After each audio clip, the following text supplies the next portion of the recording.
his role as the off-campus advisor.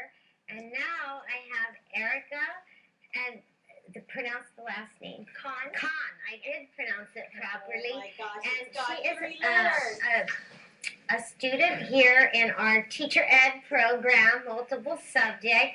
And she sent me an email on Friday evening, and she was sharing something really spectacular with me about her affiliation with the Soka Gakkai International, and the fact that she would be hosting, one of the hostess of an exhibit called The Seeds of Change, the Earth Charter and Human Potential, which will be an exhibition created by the SGI and the Earth Charter Initiative that we were talking about earlier, and was first shown at the World Summit on Sustainable Development in Johannesburg, Africa in 2002. So again, we want to emphasize that the SGI is a non-governmental organization that works toward the principles of peace, culture, and education. And Erica, welcome.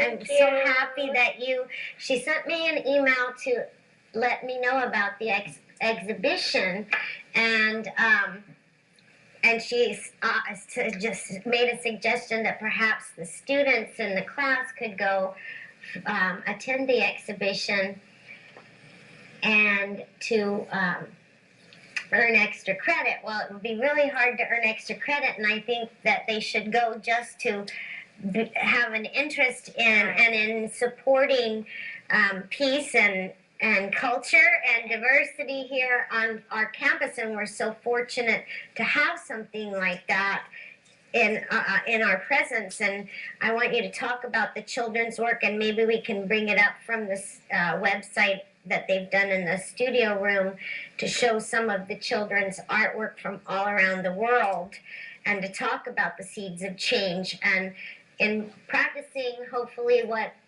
I sometimes feel I preach, I said, well, Erica, do you think that you might want consider coming on and talking about it yourself? So like Asmin said, Mr. Ross seems to be very passionate about his religion. Not only does he believe, but most importantly, he lives. And something I think we all forget to do no matter what religion we believe. So in keeping with that, please talk about what your affiliation is here on campus. More importantly, talking about the Seeds of Change. So with the Seeds of Change, I'll describe it more. But it was created by SGI and the Earth Charter. And with Earth Charter, it's a document and a global movement to really promote this based on like ethical principles and values to create this just, sustainable, and peaceful world. And, it's endorsed by governments and, faith-based groups like us from all different religions around the world. And was originally requested by the UN in the 90s, right. And it finally was drafted by all over the world. Noted people from all over the world contributed to the document. And so I just want to say, well, why is it called Seeds of Change? It's really about the individual level. Like, what can we do as individuals to really, take action and be able to really change our own environment and be, like, self-aware and have these values where we care about each other. So, this exhibit is not just about environmental issues, but it's really also about really having this ethical principle and these values, and that we all share, that we are all human beings and we should respect each other in that aspect. And so that's what this exhibit is going to be mostly focused on, like human values and how it's so important to care and to really respect each other. And agree to disagree, but we also can, if we begin, as some of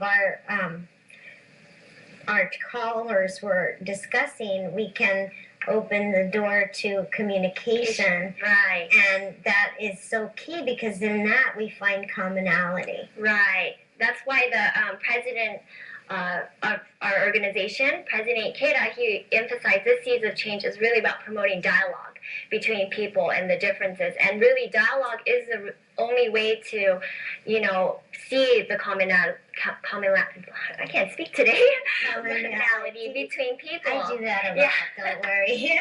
I'm all nervous, but yeah, really, dialogue is the only way to really, touch each other and be able to get to a level where we understand each other, not this constant like, oh, you're different, and like I can't understand you because you're just somewhere. And noticing the fact that difference doesn't mean a negative. Right. It's okay to be difference different, is great. So, that's what makes the world go around, right? You brought some materials with you that can help to illustrate some of the aspects that we're talking about. This is a book called The Seeds of Change, and it's a proposal on education for a sustainable future.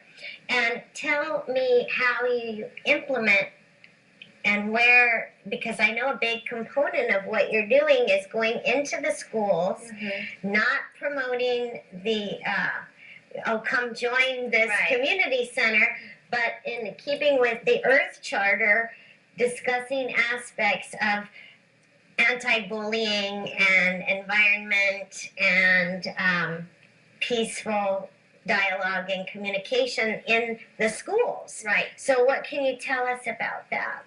So, yeah, this is just one of the exhibits that we have. So there's other exhibits like Victory Over Violence that we do, and we pretty much, like, one of the representatives of SGI comes to the classroom, and we have many activities. It's listed on the website, but with the activities... We have up, right. We want to make sure that we have that up as well, the website for the SGI again, so that we can access that. There we go. Yay! So with the activities, really, it's about the students becoming self-aware, and we're not just talking to them, but we really get them to take action. We group them up, and then they really realize, maybe they have some biases hidden in them, and for them to really open up to other students. And a lot of students actually enjoy it because they don't talk to the other students in class. They're only like in there listening to the teacher, but really we go into the community and we say, well, we got to get to the root of the cause of, this bullying and, right? So... And there is the website, and they have the beautiful photos on it from the children's art. So in there, some pictures on here, and I love it because it's like a slideshow, and it shows 9-year-old drawings from Iran and Afghanistan and the United States, Tonga, Japan, so many places in the world. All over the world. And also, how would a school go about obtaining the exhibit? So, again, the website, the way to contact is by going on the website. We have a number where you can call and ask, and they will actually transfer you to a person that actually does the the communication, where there's a person that actually manages where the exhibits can be sent to, and we have all of these exhibits already ready to go. So when the school is interested, we will have a set date, and then we'll send the exhibit with the people, and then pretty much do the activity and explain the exhibit, and the children can walk around and really talk about the issues that are presented inside the That's exhibit. phenomenal. And who does who would do the training or the overseeing of the exhibits at the school site? Because you've gone to many of our community school districts, Long Beach, Lawndale, and just I can't even name the rest. But I mean, this is something that has been in our system. So it's who would do the overseeing? Do you have a committee and a team that does this? I know the person's name, and she's pretty much the oversee person. She looks over everything, and her name is Patty Heckman, and she basically makes sure that the schools that would like the exhibit, she'll make sure that they get covered with the materials and everything like that. And